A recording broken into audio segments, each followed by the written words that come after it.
अस्सलाम वालेकुम स्टूडेंट्स। अच्छा जी, तो आज हमारा डिफरेंशियल इक्वेशन का पहला लेक्चर है जो कि ऑनलाइन है, तो मैं पूरी कोशिश करूंगा इस लेक्चर को समझाने की। ये जो लेक्चर है ये मैं आपको पीडीएफ फॉर्म में भी शेयर करूंगा ग्रुप में। और कोशिश करिएगा कि आप लोग भी मेरा साथ दीजिएगा। फुल कोशिश होगी कि आपको लेक्चर अच्छे से अच्छे तरीके से समझाया जा सके।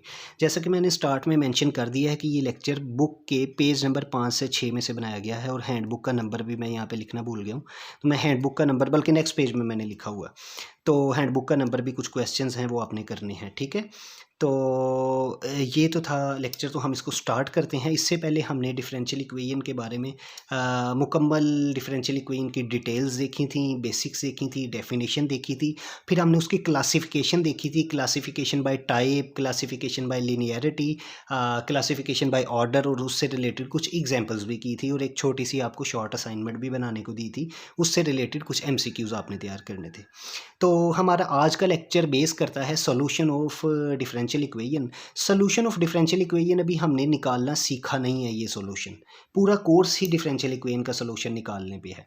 अभी जस्ट हमारे पास डिफरेंशियल इक्वेशन मौजूद है, उसका सॉल्यूशन भी मौजूद है। आज का टॉपिक ये है कि आया जो डिफरेंशियल इक्वेशन मौजूद है और जो उसका सॉल्यूशन मौजूद है, क्या वो वेरीफाइड सॉल्यूशन है कि नहीं। मतलब कि हमने वेरिफिकेशन करनी है कि जो मेरे पास डिफरेंशियल इक्वेशन है और जो उसका सॉल्यूशन है, जो उसका फंक्शन है, क्या वो वेरीफाई है भी या नहीं। तो हमारा टॉपिक है verification of A solution of ordinary differential equation. तो एक एग्जांपल करने की कोशिश करते हैं। कहता है जी, verify the given function is a solution of given differential equation on interval. एक इंटरवल दे दिया, फुल इंटरवल है माइनस इनफाइनाइट से इनफाइनाइट तक। मतलब एक्स और वाई में ये सारी वैल्यूज पुट करें तो क्या आंसर दोनों साइड्स का सेम आता है। तो मेरे पास एक डिफरेंशियल इक्वेशन गिवन है, जरा गौर से देखें। D y by d x is equal to x y की पावर 1/2। ये मेरी डिफरेंशियल इक्वेशन है, और ये इसी डिफरेंशियल इक्वेशन का ये सॉल्यूशन है। देखें, ये इसी का सॉल्यूशन है, ठीक है। सॉल्यूशन निकालना भी हमने सीखना है।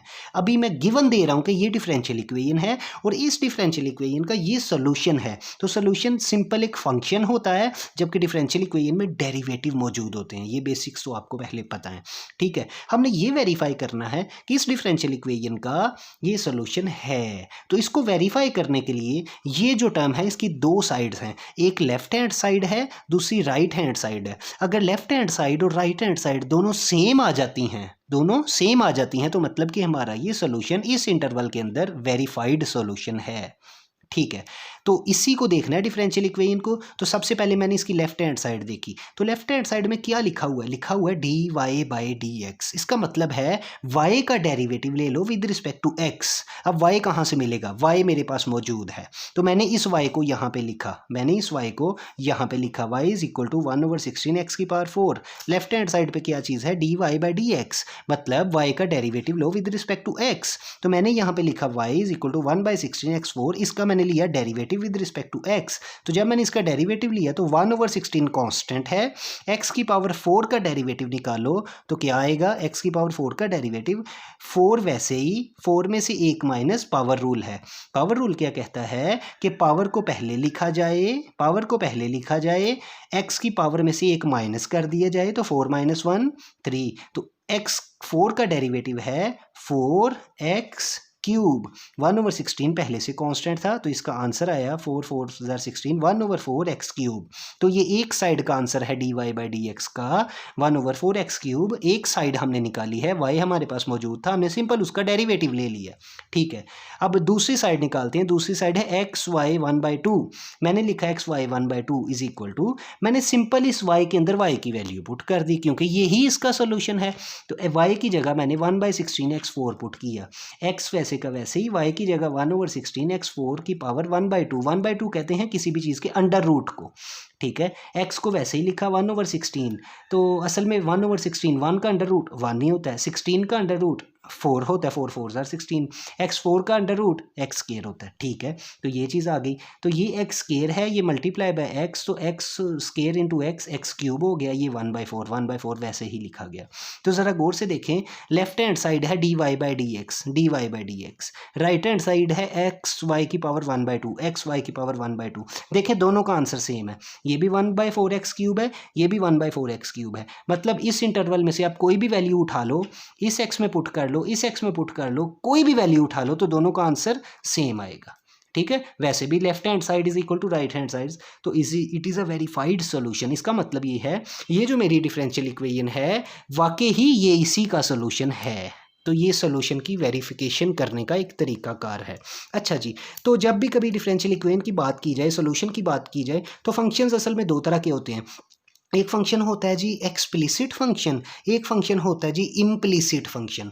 अच्छा, वैसे ये आप लोगों को वैसे भी पता है। अच्छा, इम्प्लिसिट फंक्शन की डेफिनेशन क्या होती है? इम्प्लिसिट फंक्शन होता है, फॉर एग्जांपल मेरे पास एक फंक्शन है जी जो डिपेंड करता है एक्स कोमा वाई पे, अगर वो फंक्शन इक्वल टू ज़ीरो हो, ठीक है, ये फंक्शन अगर इक्वल टू ज़ीरो हो इसको कहते हैं इम्प्लिसिट फंक्शन, और अगर इक्वल टू ज़ीरो ना हो तो एक्सप्लिसिट फंक्शन। ये मेरा फंक्शन कौन सा हुआ? फंक्शन को देखना है, डिफरेंशियल इक्वेशन को नहीं देखना, फंक्शन को देखना है। y is equal to 1/16x4, क्या ये x y ये दोनों इक्वल टू ज़ीरो हैं? अभी नहीं, ये कोई भी फंक्शन है इसके आगे इक्वल टू ज़ीरो, ये इट्स एक एक्सप्लिसिट फंक्शन। इम्प्लिसिट फंक्शन कुछ ऐसा फंक्शन होता है like x square plus y square is equal to something zero, कुछ ऐसा फंक्शन होगा तो वो इम्प्लिसिट फंक्शन होगा। इसको ऐसे नहीं आप कर सकते कि इसको माइनस इधर को ला के तो इक्वल टू ज़ीरो कर दे, नहीं, वो प्रॉपर फंक्शन उस तरह, अगर जैसा भी फंक्शन गिवन है तो उसमें अगर इक्वलिटी में आगे ज़ीरो आए तो वो इम्प्लिसिट फंक्शन कहलाता है, अदरवाइज एक्सप्लिसिट। तो नॉर्मली हमारे पास ज़्यादातर एक्सप्लिसिट फंक्शंस हैं। एक्सप्लिसिट फंक्शन हो या इम्प्लिसिट फंक्शन हो फ़र्क नहीं पड़ता, सोल्यूशन की वेरिफिकेशन चेक करने के लिए दोनों की तरीकाकार सेम है। तो आया कि एक्सप्लिसिट है या इम्प्लिसिट है उससे फ़र्क नहीं पड़ेगा, वेरीफाई करने का तरीका दोनों का सेम है। तो अगर तो कहा जाए डायरेक्टली कि इस एक्सप्लिसिट फंक्शन की वेरिफिकेशन निकालो, तो निकालनी तो ऐसे ही है, तरीकाकार इसका यही है, लेकिन वैसे आपको एक्सप्लिसिट और इम्प्लिसिट में डिफरेंस पता होना चाहिए। ठीक है, तो नेक्स्ट एक और एग्जांपल करने की कोशिश करते हैं। तो नेक्स्ट एग्जांपल है y double dash second derivative को रिप्रेजेंट करवाता है, -2y' plus y is equal to zero. तो अब ज़रा अच्छा, ये अभी इसको देख के किसी ने ये नहीं कहना ये इम्प्लिसिट फंक्शन है, नहीं, ये तो differential equation equal to zero है। इम्प्लिसिट या एक्सप्लिसिट को देखना है तो आपने रियल सोल्यूशन को देखना है, इधर फंक्शन को देखना है, जबकि ये डिफरेंशियल इक्वेशन है, इसको नहीं देखना। तो एक्सप्लिसिट और इम्प्लिसिट में कंफ्यूज कभी डिफरेंशियल इक्वेशन को देख के नहीं होना, उसको देखना हो तो आपने फंक्शन को देखना है। तो अभी कुछ देर के लिए आप चाहे भूल जाएं कि एक्सप्लिसिट क्या है, इम्प्लिसिट क्या है, आप सिंपल ये देखें कि ये एक डिफरेंशियल इक्वेशन है और ये उसका सोल्यूशन है, और हमेशा इम्प्लिसिट और एक्सप्लिसिट सोल्यूशन से देखा जाता है, फंक्शन से देखा जाता है, जबकि ये फंक्शन नहीं है, ये डिफरेंशियल इक्वेशन है, फंक्शन ये है। अच्छा जी, तो ये मेरे पास एक डिफरेंशियल इक्वेशन है, ये इसका सॉल्यूशन है, चेक करना है कि आया ये वेरीफाइड सॉल्यूशन है या नहीं। तो फिर तरीकाकार कि ये हमारे पास डिफरेंशियल इक्वेशन है, ये इसकी लेफ्ट हैंड साइड है, ये इसकी राइट हैंड साइड है। राइट हैंड साइड तो है ज़ीरो है, इसको मैं यहाँ ज़ीरो लिख देता हूँ, लेफ्ट हैंड साइड को यहाँ लिखता हूँ और ट्राई करता हूँ कि इसका आंसर क्या आता है, देखता हूँ। अगर तो इसका आंसर ज़ीरो आ गया तो zero is equal to zero, left hand side right hand side दोनों बराबर हो जाएंगी, तो इसका मतलब है वेरीफाइड सोल्यूशन है। देखते हैं, तो ये मैंने लेफ्ट हैंड साइड को देखा, क्या पड़ा है, y double dash -2y' plus y, मतलब मुझे y चाहिए, y मेरे पास मौजूद है। मुझे y डैश चाहिए है तो y का एक दफ़ा डेरिवेटिव लूँगा तो y डैश आ जाएगा। y डबल डैश चाहिए तो y का दो दफ़ा डेरिवेटिव लूँगा तो y डबल डैश आ जाएगा। सारी टर्म्स को यहाँ पुट करूँगा और आंसर निकालूंगा। तो सबसे पहले मैं y मेरे पास मौजूद है, मैं y डैश निकालने की कोशिश करता हूँ। y किसके इक्वल है, x e raise to power x, ठीक है। तो ये एक फंक्शन दो दफ़ा मल्टीप्लाई हो रहा है, मतलब x e raise to power x, यहाँ पे प्रोडक्ट रूल लगेगा, जब मैं इसका डेरिवेटिव लूँगा तो प्रोडक्ट रूल लगेगा। प्रोडक्ट रूल क्या कहता है, first as it is second function का डेरिवेटिव, तो second function e raise to power x का derivative e raise to power x ही होता है, plus second as it is, second function as it is first function का derivative, तो x का derivative with respect to x 1 होता है। तो ये हमारे पास फर्स्ट डेरिवेटिव आ गया है। मैंने सेकंड डेरिवेटिव निकालना है तो इसी का एक दफ़ा दोबारा डेरिवेटिव ले लूँगा।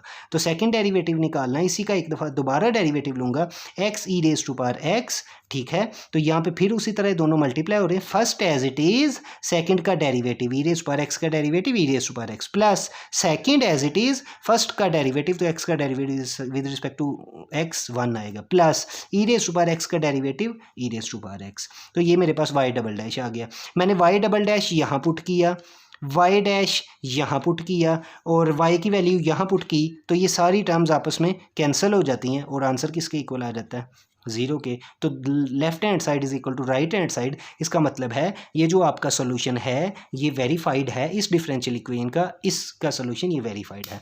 इस क्वेश्चन को, इस टास्क को समझने के लिए, एग्जैक्ट परफॉर्म करने के लिए आपको एक एक्सरसाइज करने की ज़रूरत है। असाइनमेंट 2 के नाम से मैंने एक असाइनमेंट दी है, तो ये असाइनमेंट आपने करनी है। एक्सरसाइज है 1.1, पेज नंबर है आपकी बुक का 10, ठीक है। तो उसका क्वेश्चन नंबर 1 से लेके क्वेश्चन नंबर 10 करने की कोशिश कीजिएगा, एग्जाम्पल 4 करने की कोशिश कीजिएगा। इसी एक्सरसाइज का क्वेश्चन 11 से लेके 13 करने की कोशिश कीजिएगा। इसी एक्सरसाइज का क्वेश्चन 27 से लेके क्वेश्चन 30 करने की कोशिश कीजिएगा। सैटरडे तक सबमिट करवानी, पूरा हफ्ता है आपके पास। मैंने एग्जैक्ट किताब के पेज नंबर भी लिख दिए हैं, ठीक है। तो मुश्किल नहीं है। और मैं आपको बुक तो मैंने आपके साथ शेयर कर दी है, तो मैं आपको इसका हैंडबुक भी शेयर कर दूंगा, इसी बुक का सॉल्यूशन भी शेयर कर दूंगा, ठीक है। लेकिन उससे देख के करने का कोई फ़ायदा नहीं है, खुद ही करेंगे, ट्राई करेंगे, बाद में आंसर्स चाहे आप उससे मैच कर लेना। मैं आपके क्लासरूम में वो इसका इसी बुक का हैंडबुक भी शेयर कर दूंगा, सॉल्यूशन मैनुअल भी शेयर कर दूंगा। लेकिन फिर भी ज़्यादा क्वेश्चन आपने करने हैं और कोशिश करना है समझने की, और इसी तरह से ही आप इस कोर्स को अच्छे तरीके से सीख सकेंगे। तो आज का हमारा बड़ा बेसिक सा लेक्चर था कि आया कि किसी एक डिफरेंशियल इक्वेशन के सॉल्यूशन को वेरीफाई किस तरह किया जाता है।